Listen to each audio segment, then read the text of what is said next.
माह रमजान हम पर पता है कितनी बड़ी मेहरबानी की गई है, सवाब बढ़ा दिया। कितना सवाब बढ़ा? हदीसों में मजमून मिलता है कि रमजान में नफल का सवाब फर्ज के बराबर, फर्ज का सवाब 70 गुना कर दिया जाता है। रमजान में रोजादार का सोना भी इबादत है। रमजान में रोजादार के मुंह से इफ्तार से पहले जो बू आती है वो अल्लाह के नजदीक मुश्क की खुशबू से ज्यादा बेहतर है। रमजान की पहली रात जब आती है, अल्लाह इस उम्मत पर नजरे रहमत फरमाता है, और अल्लाह जिस पर नजरे रहमत फरमाए उसे कभी अजाब ना देगा। रमजान में रोजाना इफ्तार के वक्त 10 लाख गुनाहगार जहन्नम से आजाद कर दिए जाते हैं। कैसे पैकेज है। अच्छा, रमजान में जब जुमे का दिन आता है, यानी जुमेरात की मगरिब से जुमा की मगरिब तक हर घड़ी 10-10 लाख बख्शे जाते हैं।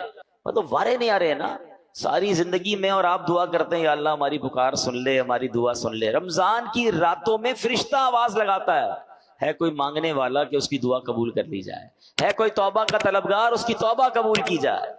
मगर सच बताओ इस स्कीम से कितने लोग फायदा उठाते हैं। फिर रमजान का पहला अशरा अशरा रहमत, दूसरा अशरा अशरा मगफिरत, आखिरी अशरा जहन्नम से आजादी का अशरा, आखिरी अशरे में 5 ताक रातों में एक रात वो जिसे लैलतुल कद्र कहा गया, 1000 महीनों से बेहतर रात। अल्लाह अकबर, कितनी मेहरबानी की अल्लाह ने हम पर। यानी हर वो सामान कर दिया गया कि मेरा बंदा बख्शा जाए।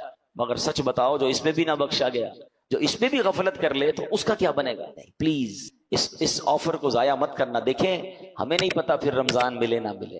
पिछले साल कई लोग थे जो हमारे साथ थे, इस साल नहीं है। क्या पता अगले साल हम रमजान में ना हो, हमारे बारे में बातें हो कि यार हमारे साथ था हमारा भाई, अब नहीं है। तो इस रमजान को गनीमत जानना है, अपनी जिंदगी में तब्दीली लाएं। जिंदगी पड़ी है खाने घूमने फिरने कमाने के लिए। लोग रमजान में पैसे कमाने की प्लानिंग करते हैं, नहीं, सारी जिंदगी पड़ी है यार ये काम करने के लिए। इस महीने में इबादत, अल्लाह को राजी करना है। इतने गुनाह है, इतनी खताएं, अब तो तौबा करनी है ना। कि रमजान में नमाजें पढ़ूं और इबादतें करूं। रमजान में नियत करें कि सारी नमाजें बाजमात पढ़ें और पूरी तरावी पढ़ें। हाँ, ये बड़ी गड़बड़ हो गई है आजकल, लोग तरावी में डंडी मारने लग गए हैं। एक तो ट्रेंड आ गया 3 रोजा तरावी, 5 रोजा तरावी, 7 रोजा तरावी। ठीक है, अगर आप 3 रोजा 5 रोजा पढ़ रहे हैं, लेकिन इसका मतलब ये नहीं कि उसके बाद बाकी तरावी माफ हो गई है। तरावी चांद रात तक, ईद की चांद नजर आने से पहले पढ़नी है। जिस दिन चांद नजर आ गया उस दिन नहीं पढ़नी, बाकी पढ़नी है। और 20 रकत पूरी पढ़नी है कि ये सुन्नत मुअक्कदा है। अच्छा, इसके अलावा समझिए ना, हदीस पाक में आता है जिसका मजमून है कि जो रमजान में एक सजदा करे उसको एक सजदे के बदले 1500 नेकियां मिलेंगी। हर सजदे पर जन्नत में सुर्ख याकूत का महल अता फरमाया जाएगा। और फरमाया एक दरख्त ऐसा उसे जन्नत में दिया जाएगा, उसका साया इतना बड़ा होगा, उसकी डायमेंशन इतनी बड़ी होगी कि घुड़सवार यानी हॉर्स राइडर 500 साल तक दौड़ता रहे, उसका साया खत्म नहीं होगा, या इतना साया होगा। अब मुझे बताओ, ये हर सजदे पर इनाम है। मुबारक होने जो पूरी तरावी पढ़ते हैं। 20 तरावी पढ़े तो कितने सजदे हो गए? 40 सजदे हो गए। 40 सजदे पर 1500 नेकियां मिले तो 60,000 नेकियां।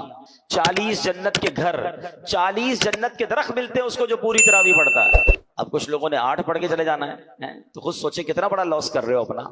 जो पढ़ते ही नहीं वो खुद सोचे मैं कितना, बल्कि मैं तो कहता हूँ सिर्फ तरावी क्यों, तहज्जुद पढ़ना रमजान में आसान हो जाता है। बंदा जो है वो सहरी में तो उठता ही है, तो 2 रकत तहज्जुद पढ़ ले, 4 रकत पढ़ ले, 12 रकत तक पढ़ी जा सकती है। अल्लाह बस तौफीक दे, जहन मिल जाए। और सहरी के वक्त दुआ करना ये खास दुआ की कबूलियत का वक्त है। अल्लाह करीम कुरान मजीद में क्या इरशाद फरमाता है, वबिल अस्हारी हुम यस्तगफिरून, और रात के आखिरी पहरों में बख्शिश मांगते हैं। ये नेक लोगों का वस्फ कुरान में बयान किया। सहरी में उठे, एक तस्बीह इस्तगफार की भी पढ़ लें, अस्तगफिरुल्लाह अस्तगफिरुल्लाह अस्तगफिर, दुआ करें और फिर सहरी कर लें। 10 मिनट पहले उठ जाए ना। यानी एक एक सजदे पर अगर मुझे एक जन्नत का घर मिल रहा है, जन्नत का दरख्त मिल रहा है, 1500 नेकियां मिल रही, तो क्यों सुस्ती करनी है? सारी रात घूमना फिरना, क्रिकेट खेलना, पता नहीं खाना पीना, इसी में काम लगी हुई है। ना करें ऐसा।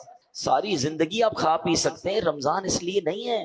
प्लीज अच्छे काम भी करूं, गुनाहों से भी बचूं। माह रमजान रहमतों की कान, मगफिरत का पैगाम हमारे दरमियान है।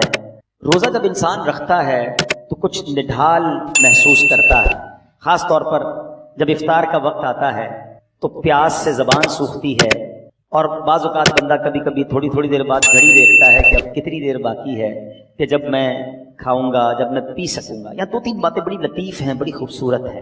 पहली बात तो ये कि इसमें जो बंदगी है ना, जो अल्लाह से मोहब्बत नजर आती है कि सामने पानी मौजूद है, खाना भी मौजूद है, مگر میرے رب کا حکم ابھی تک نہیں ہوا ہے، ابھی افطار کا وقت نہیں ہوا ہے۔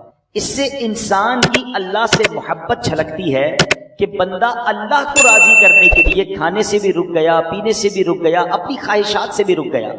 اور روزے کے فضائل کتنے ہیں، یہ اتنا زبردست نیکی کا کام ہے، یہ پورا جسم سمجھ لے عبادت کر رہا ہے۔ آپ کی پوری باڈی جو ہے نا وہ اس وقت عبادت میں مصروف ہے، کیونکہ باڈی کی جو نیڈ پوری ہوتی ہے وہ پانی سے ہوتی ہے، کھانے سے ہوتی ہے، اس سے آپ رکے ہوئے ہیں۔